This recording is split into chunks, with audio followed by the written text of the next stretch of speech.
नमस्कार, घटना चक्र बुक वीडियो के इस शैक्षणिक मंच पर आपका स्वागत है। हमारा उद्देश्य है ज्ञान को सरल, स्पष्ट और सुलभ रूप में आप तक पहुंचाना। आइए आरंभ करते हैं अध्ययन और सफलता की इस यात्रा को। नमस्ते।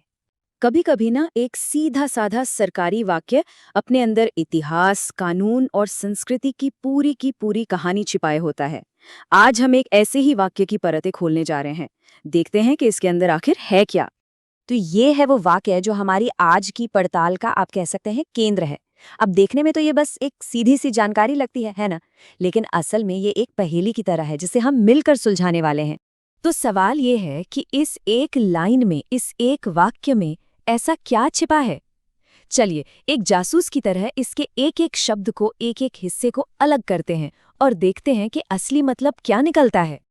तो हमारी जांच शुरू होती है सबसे पहले संस्था के नाम से ही। भाई, किसी भी चीज की कहानी उसके नाम से ही तो शुरू होती है। और यकीन मानिए, इस नाम में भी बहुत कुछ छिपा है। देखिए, इस नाम को ना हम 3 हिस्सों में तोड़ सकते हैं। सबसे पहले उत्तर प्रदेश, जो बताता है कि इसका भौगोलिक क्षेत्र क्या है, इसका अधिकार क्षेत्र कहाँ है। फिर आता है पंजाबी, जिससे साफ हो जाता है कि इसका फोकस कल्चर और भाषा पर है। और आखिर में अकादमी। ये शब्द इसके मिशन को, इसके मकसद को एकदम साफ कर देता है कि भाई ये सीखने और संस्कृति का एक सेंटर है। मतलब सोचिए, सिर्फ नाम से ही हमें इसके पूरे मकसद का एक मोटा-मोटा अंदाजा लग गया। तो नाम से तो हमें संस्था की पहचान मिल गई। अब अगला सवाल ये है कि ये पहचान हकीकत में कब आई, कब बनी ये संस्था? और इसका जवाब हमें मिलता है वाक्यों में छिपी दूसरी सबसे अहम जानकारी से, इसकी स्थापना की तारीख से। 5 मार्च 1999।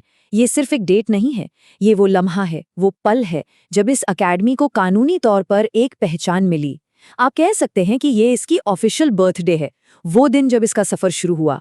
चलिए अब आते हैं इस वाक्य के सबसे दिलचस्प हिस्से पर, और सच कहूं तो शायद सबसे ज्यादा हैरान करने वाले हिस्से पर भी।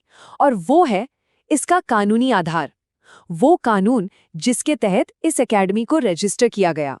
और वो कानून है अधिनियम संख्या 21, 1860। एक मिनट, 1860? जैसे हम ये साल देखते हैं ना, दिमाग में फौरन एक बहुत बड़ी ऐतिहासिक दूरी का एहसास होता है। अरे, ये तो सिर्फ एक नंबर नहीं है, ये तो एक बिल्कुल ही अलग जमाने की बात हो रही है।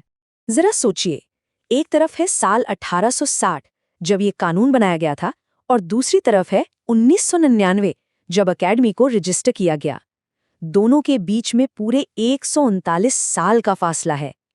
139 साल! इससे पता चलता है कि एक कानून वक्त के साथ कितनी लंबी, कितनी अविश्वसनीय यात्रा कर सकता है।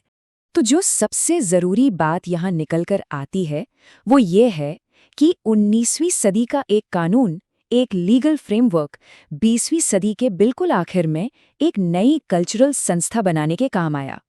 ये दिखाता है कि हमारा जो कानूनी सिस्टम है वो कैसे इतिहास की परतों पे बना हुआ है। पुराने कानून आज भी नई चीजों की नींव का पत्थर बनते हैं। ठीक है, तो अब तक हमने संस्था का नाम देख लिया, उसकी स्थापना की तारीख भी देख ली और उसका कानूनी आधार भी समझ लिया। मतलब हमने पहेली के सारे टुकड़ों को अलग अलग देख लिया है। तो अब वक्त है इन सबको एक साथ जोड़ने का और पूरी तस्वीर को देखने का। तो एक तरह से हमने 3 स्टेप्स में इस पूरे वाक्य को डिकोड किया है। पहला, हमने संस्था की पहचान की कि ये है क्या चीज़। दूसरा, हमने वो तारीख पता की जब ये बनी। और तीसरा, हमने उस ऐतिहासिक कानूनी नींव को खोज निकाला जिस पर ये आज भी खड़ी है।